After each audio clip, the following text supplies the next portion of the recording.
Hey Valerie, welcome back. Hi.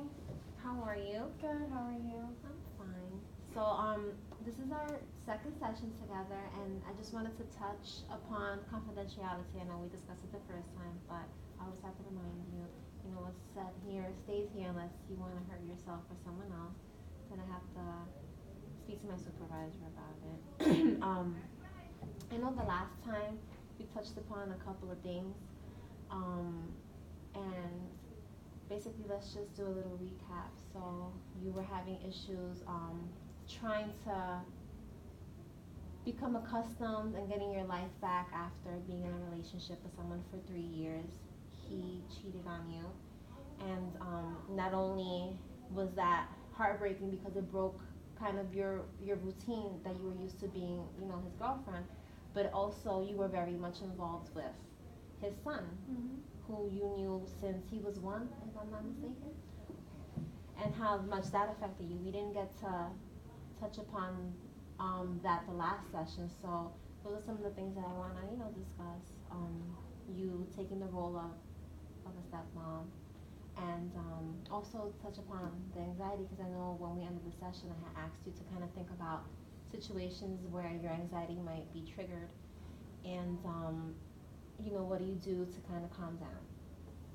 So, to open up the session, I would like to know, in regards to you and your relationship, or your previous relationship with your ex-boyfriend's son, um, and you guys were together for 3 years. What made you want to take on the role of almost a stepmom with a child that's not yours? Um. So he was pretty much. He was always around, and so like if he was working, I would babysit him. There was also like um he didn't really know like what to do with him, so like I was always the one like, oh, let's go here, oh, let's go there, let's take him here and stuff like that. So it kind of just happened. It wasn't like something that I wanted to do. Kind of like it was just like part of the package, I guess. So I didn't have a problem with it though. When I babysat him, or when we went places and stuff like that, it was just kind of normal. Is this something that you feel is normal for someone to do as a woman, in a woman's perspective? Do you think that you took on a motherly role because it's something that was learned, or because of you being a female? Um, I think it was learning and kind of how I was raised. I wasn't gonna displace him because he wasn't my son. I didn't let him call me mom or anything like that. He called me by my name. I guess just like that nurturing. It was just like it just happened. Like I wasn't mean to him or like that evil like dad's girlfriend kind of thing. I was just I treated him like as if he was like my nephew kind of thing. So Okay. Um, how did your ex feel? that's a great question. I think he got very complacent after a while. Um, so like when I would like sleep over and the baby would be there, because he had him on the weekends, um, he was like expected for me to like take care of him. Um, like when we go out to eat, I would like help him and stuff like that. It's just like he got very complacent with me taking care of his son. Mhm. when do you think that you realized that he was complacent? When I would sleep over and the baby would wake up, but he wouldn't wake up.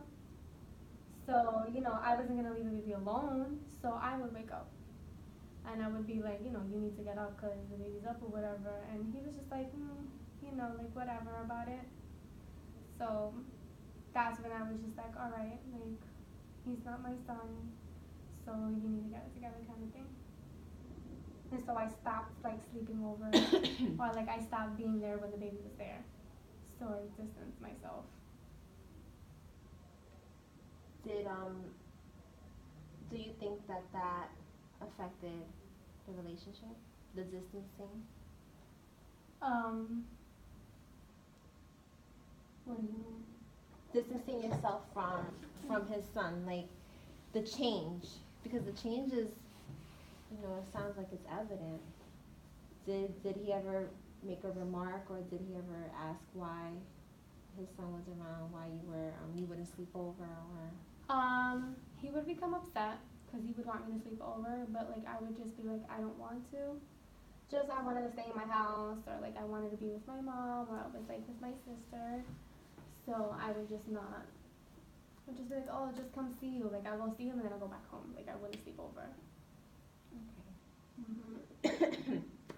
Did you guys ever have a discussion on your role when it came to his son? Not really, honestly. It was just like something that happened. Like we were together. He had a son. I helped take care of his son when I was with him, and it was like the role was of like I'm not his mom. I'm your girlfriend, and that was it.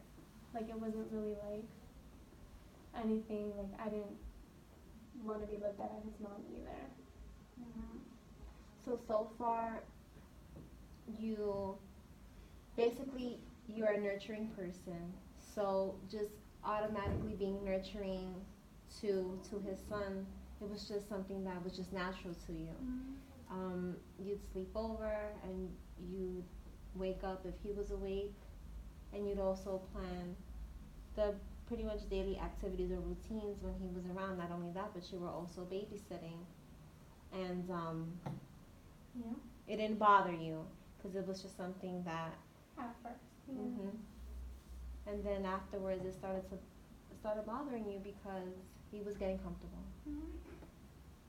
So like it was funny because like when he would not like take charge of like taking his son, it made me think about like, what if we had kids?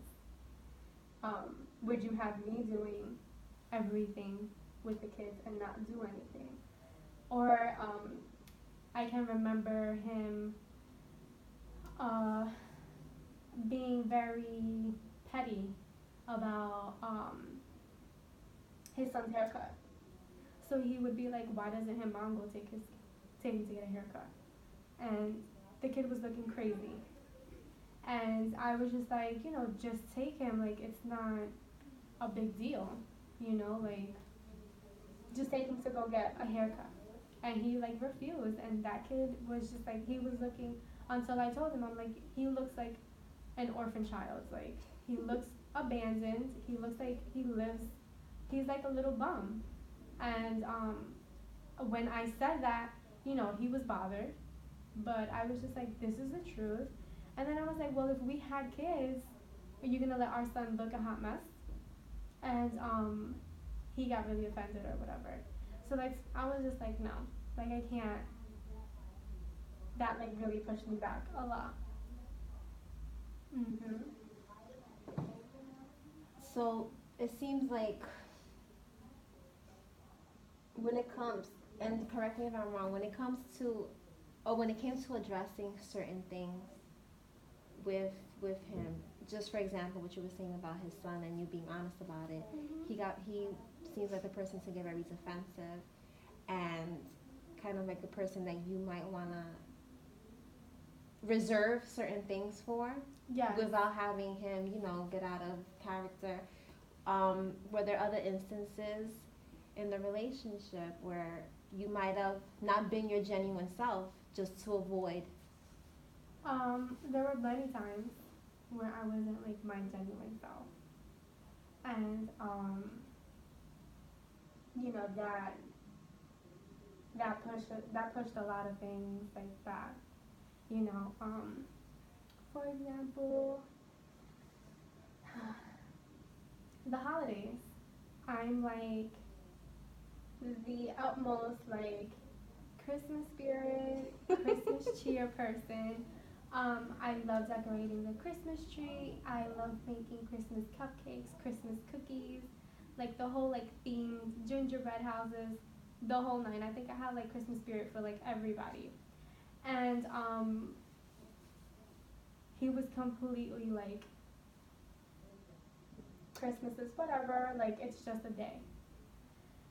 And so like that really, really bothered me because it was just like, oh, you know, like let's go see the Rockettes, let's go see the Christmas tree, and he wouldn't want to do any of those things because he said that you know he's worked on holidays, so those days are just whatever, like it's just a day, like he can have Christmas whenever, and I get that, but I felt like he would always like downplay like my Christmas cheer, or he would downplay like my last birthday. Our last birth, well, it was my birthday. That was the last time we broke up like a month after, and he says that he can celebrate my birthday whenever.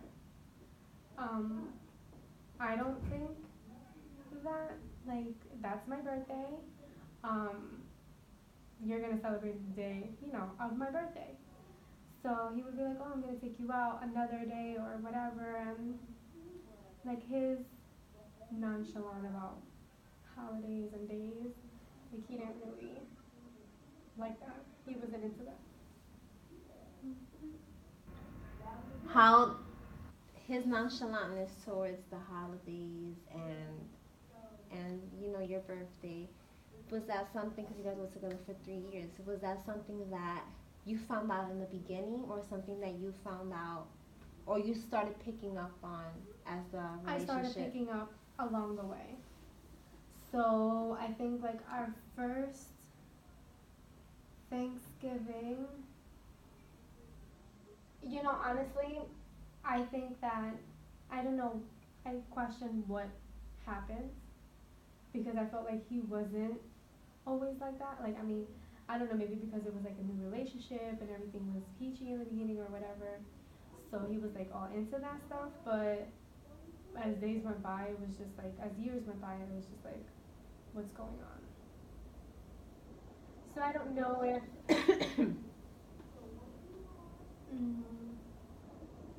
I don't know if it was that I was overzealous for him on certain things, that he felt intimidated and just kind of like shut that down. But I don't know. But it definitely happened like within the months that passed. So as you guys are progressing in your relationship, you kind of start seeing, you know, like the change from what people call the honeymoon phase, that first little year, into, you know, people starting to come out of their shell and showing their who they are in a sense. I know when we discussed the last session, you kind of lost yourself. Well, you didn't kind of lose yourself. You lost yourself, because I don't want to like water it down or downplay it. When do you feel that you started losing yourself in the relationship? When did I feel? Yeah. So it was our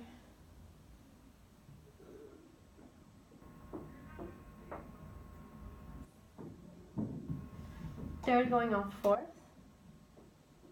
Yeah, because this would have been our fourth year. So last, I guess I'll start with February.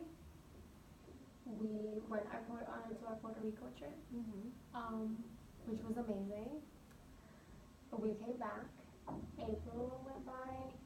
May, he got into the car accident that he was with that girl that night. Car accident. I found out about it. I forgave him. So the summer went by. June, July, August, September, October, we went to Disney with his family. And between over the summer, it was just I didn't trust him. It was hard for me to act like things were normal. When we were in Disney, it was even more evident that I didn't want to be with him anymore. His relationship with his family, his parents, was just not balanced. With his son, not balanced. So when I came back, I was very distant and I didn't know how to break up with him. And when I was more concerned over his feelings than mine was when I was just damn, where am I in control of myself? So, Christmas passed. We were at Christmas. I was really busy because my grandmother was in the hospital on Christmas and stuff like that. So I had spent the whole night at the hospital. He gave me a Christmas gift after he told me he wasn't going to get a Christmas gift because he didn't have any money. But he ended up getting me a Christmas gift and just kind of gave me the gift like it was an obligation kind of thing to get me a gift. And I'm never that type of person to expect anything or whatever. So that, and then my birthday happened and he only brought me flowers. Not that I'm not grateful for the flowers, but it was just I felt like he felt everything that he did by being out with that girl or whatever, that he got complacent and he felt like he didn't have to try or kind of do anything, so that pissed me off. And then we broke up after Valentine's Day because he didn't talk to me or get me anything for Valentine's. So I guess to answer your question,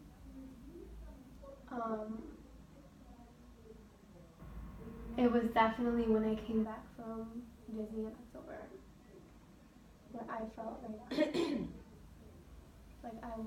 wasn't myself. I had lost so much weight, stressing over the relationship and what he was doing, who he was with. I was checking his call logs. I didn't like the person that I was. I remember I drove by his house one time to see if he was there because he wasn't talking to me or whatever. And I didn't like that person that I was, just always wondering what he's doing, who he's with, why didn't he text me, or is he doing a double at work, even when that night, I remember the night that he told me that he needed space, and he was going to stay at work. I was going to go to see if he was at his job, and he works all the way in Brooklyn. That person was just not, I didn't like that. That's not a healthy relationship. So I can't believe that I lost myself that bad. I lost control of everything. So you guys had a great trip to Puerto Rico. You come back. You go to Disney. Was the car accident before or after Disney? Before. So we went to Puerto Rico May was that. Puerto Rico, February. May was the accident. And he was with The girl. the girl. Then you guys, from there, you go to Disney. You kind of realize that not only is he unbalanced, but his family is, or the way he is with his family, and the way he is as a father. And during that trip, you kind of get that realization of, you know, was it kind of like, what am I doing? Like, do I really want to do this?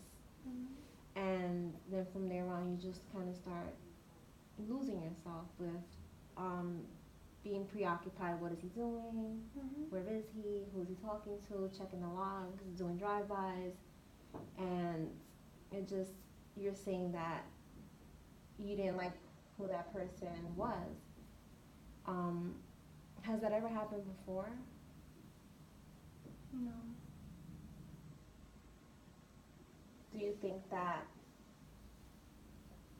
there's a possibility or potential for that to happen again?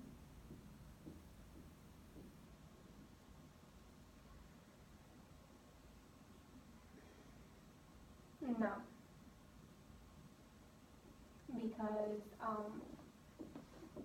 that anxiety, that like not eating, not sleeping, checking my phone every 2 seconds, drive-bys or whatever, I said to myself that I would never lose myself in such a way again.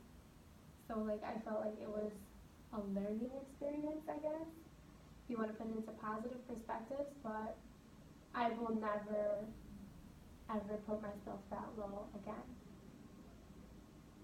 I didn't want to go out. I didn't want to do anything. Like, and over something that, which I'm sure he didn't put that much thought or whatever into, you know, he was with the other girl while I was home, like, stressing. So, no, I will never be that person again. And if something like that happens in a future relationship, then so be it. Well, I'm happy that you learned from your experience, and that you're putting the positive foot forward, so that you don't end up in that dark place that you had during your relationship. Geez, I had a question, and like it's lost.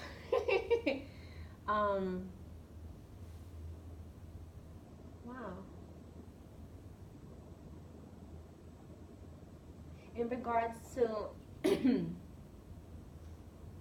in regards to thinking back to you as a girlfriend, um, what are some things? Because I know you're in a relationship now. Mm-hmm. What are some things that that if you look to the girlfriend that you were with your ex and the girlfriend you are right now with your current boyfriend, what changes have you made or have you seen? Definitely taking more time for myself. So our schedules are pretty busy. So I have school, I have work. He's a police officer, so his schedule varies. So like right now, he's off. I'm here. So we usually see each other like pretty much as we can. So that rounds about to like maybe twice a week.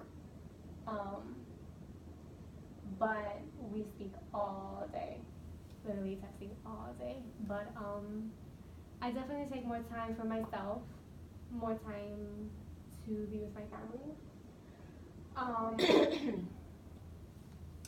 I've been myself with him, so like I say whatever's on my mind.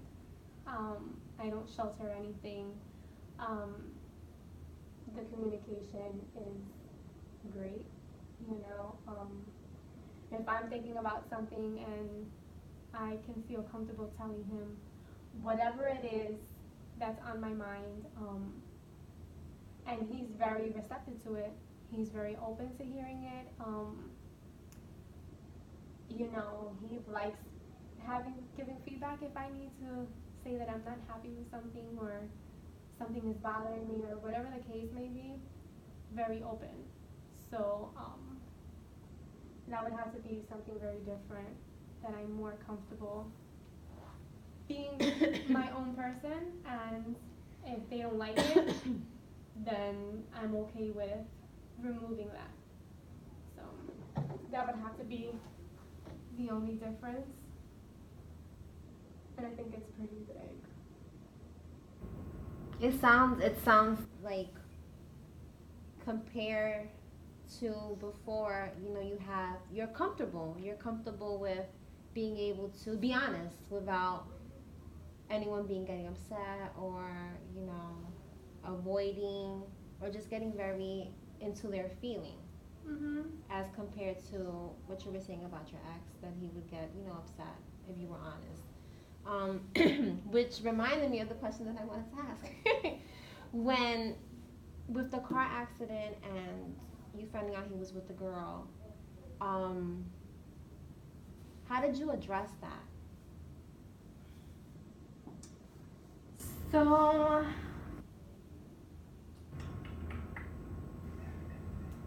let me trace back to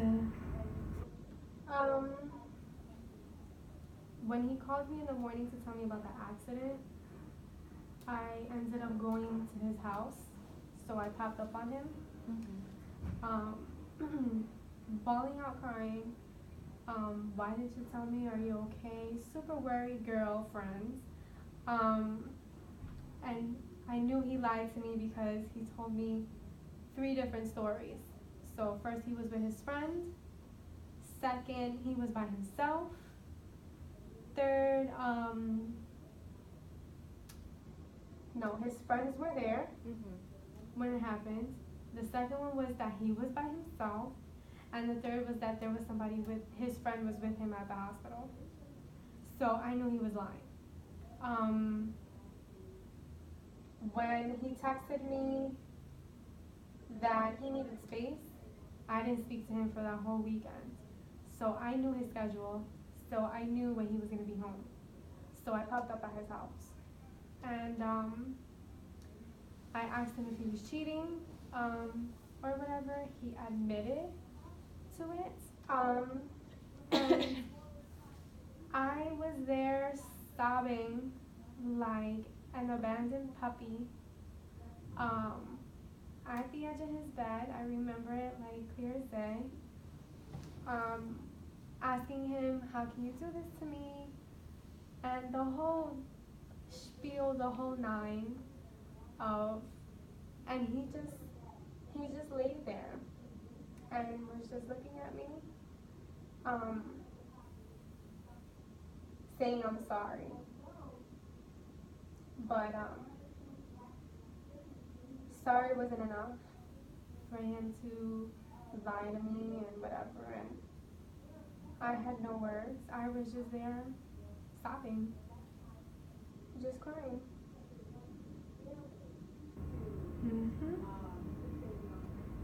So I didn't really react.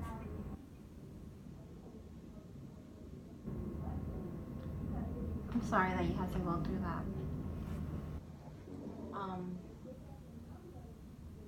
So you confront him, he admits it, apologizes, and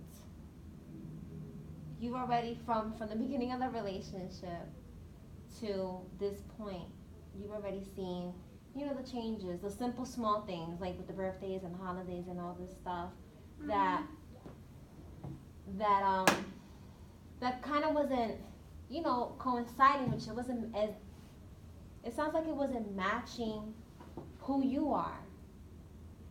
So the big question is, why'd you stay? Honestly,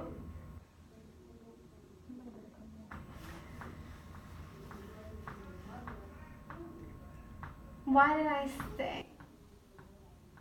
You can take your time. I know that's a heavy question.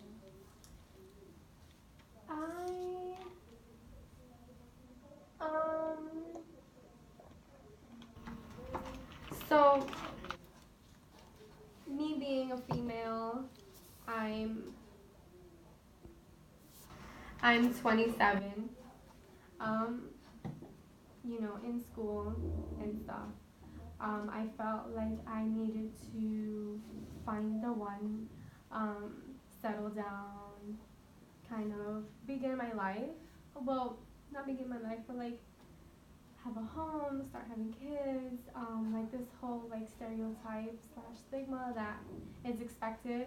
Um, I wasn't interested in like going out clubbing or anything like that. I felt like I did enough of that when I turned 21. Um, so I just felt like, like it was just like, okay, so if he's not with me, I'm already this old. Like, am I gonna find anybody? Um, am I gonna be alone or whatever? I'm very focused on my goals in my career. Um, Surprisingly enough, when everything was happening, I didn't let it affect my schooling. I got all A's that semester, um, which was very hard. But yeah. But then I didn't know how to break up with him. I'd never done it, so I didn't know how to just be like, this is done. And he wanted to. Remember, I'll just never forget these days. But he came to my house because he wanted to take me out. Um, we went to the city, and he wanted to start fresh. He wanted to act like it was our first date. Um, he was asking me questions like about me or like as if it was a first date kind of thing. And I wasn't there. I wasn't, I didn't feel anything. I didn't care. I was just really over it. Completely, like very flat, you know? He asked me to give him another chance. He thought it was temporary, which pissed me off even more. Um, because he thought that it was just gonna be, I wasn't gonna talk to him for a few weeks, kind of thing. And I was literally done. And I told him no. I said no. That he wasn't going to play with my emotions. He wasn't gonna do whatever he wanted. He wasn't gonna get complacent about me forgiving him and all this other stuff. No. So I just, and he cried and he sobbed and I cried too, but it wasn't like that day that I was sobbing at the edge of his bed where he was just looking at me. So he was sobbing and I told him to stop. Very, very flat, very emotionless. And I told him to stop. He was there and he was like, I'm sorry. And I'm just like, don't cry. What are you crying for? And he was very shocked with the person that I was being at the time. So yeah, once that happened, it happened. And there was no turning back from my decision. Good for you. Thank you. You said something interesting about the stereotypes and you kind of settling because you want you're good in your career, you're in school, you want the house, the family, the husband, all that big picture. Because of your age, I'm not even gonna touch that. But do you think that pressure of everything you said with wanting to do all of these things, do you think that that kind of trigger inner an inner anxiety to kind of like this is what needs to happen? Absolutely, absolutely. Um, my grandmother, love her dearly. Um, the one that I told you that was in the hospital, which she almost died that night, but she didn't. Um, she's funny because she says, "Where are my great grandchildren?" And I'm just like, "I'm sorry, like you're gonna have to wait, you know." And she goes, "I want to see my great grandchildren before I die." And I tell her like, No pressure. you can't put that kind of pressure on me, because God forbid if you do pass away, I'm gonna feel like crap. You know what I mean? But like I explained to her, like I'm the only one that's going for my master's in my family. Yeah, on both sides actually, and so there's a lot expected from me. I'm looked at as like the good one and all this other stuff. And I just explained to her like, Grandma, like I can't have a kid if I can't take care of it, And she understands, so which is good. But I did have to tell her like, don't tell me that because that's pretty intense. But yeah.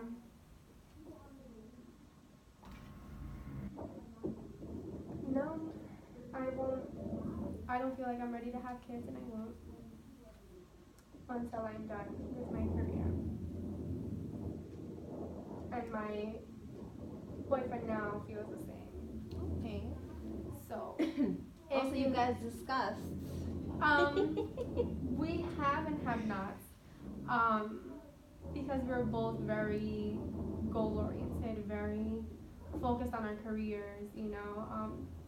He's a rookie in the police force. Okay. He wants to be able to rank up, and I want to be able to have my career before we can bring any kids into our relationship, if that even happens. But we don't think about it. We're just enjoying like our lives, and it feels really good to be with somebody who doesn't have any kids.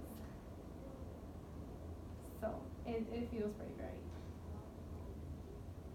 Well, I'm glad that you're you're happy in your current relationship. I know that you talked about that dinner date with your ex and how it went. Do you feel that at that moment you regained yourself? Absolutely. There was no. He had bought.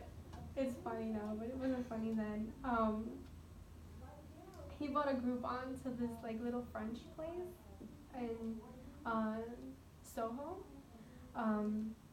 So he was like, I bought the Groupon or whatever. Like, do you want to still go or whatever? And I was honestly like, I was just like, it's up to you. Like, if you want to go, I'll go. Like, I was just literally that like flat. Like, I was just like, we hanging out. Like, you want to go eat? We can go eat since you spent money on the Groupon.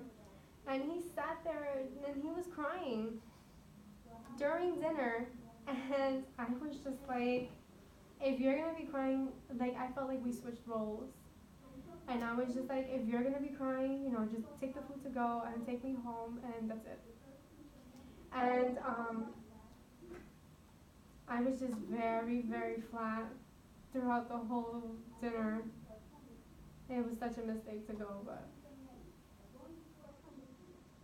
that was the last. Was it a mistake?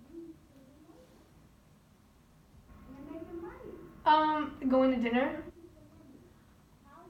I think so. Like I felt a little bad that, he felt like crap about sitting in front of me knowing that we weren't together, that this was never gonna happen. And I was just there very emotionless. So we discussed a lot of things today. Um, let's just do like a recap of our session.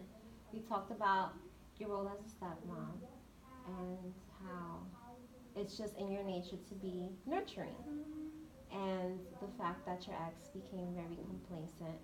We discussed how throughout the relationship you saw the change from year one into the 2 and 3 years, with things as holidays, birthdays, and you started to see, where things weren't really matching up between you guys. And in the process, throughout this whole thing, you started to lose yourself, and you find yourself in a place where you don't ever want to find yourself again, which is a good thing. I'm glad that you know where you don't want to be and where you're heading. You're in a very happy relationship. You guys get along. You communicate very well, and it just seems like things are going really well for you. And I can see the change from the way you speak of when you talk about your ex and the way you talk about your current partner. It's just like the glow is different, and you talked about regaining yourself through that dinner that might have been a mistake for you to go to. Overall, how do you feel from session 2 to now? Like how are you feeling? I feel great. I feel great. I feel like I was able to dissect everything and come to terms with it, and yeah. Now we just have to, in terms of like setting up goals, I think the only goal that I thought about for you, and like, we can work on it together, is when you mentioned all the societal pressures and how it triggers your anxiety, or like a secret anxiety. Mm-hmm. Your anxiety came up a lot in the last session. Yeah. And it's come up, again in this session, and again, like, try to think of situations that trigger it. Yeah. So that, I'm not saying avoid life, but so that you know what might set you off, and how you're gonna deal with it, because it's not only the physical, but it's also the internal, and it also affects decision making. Mm-hmm.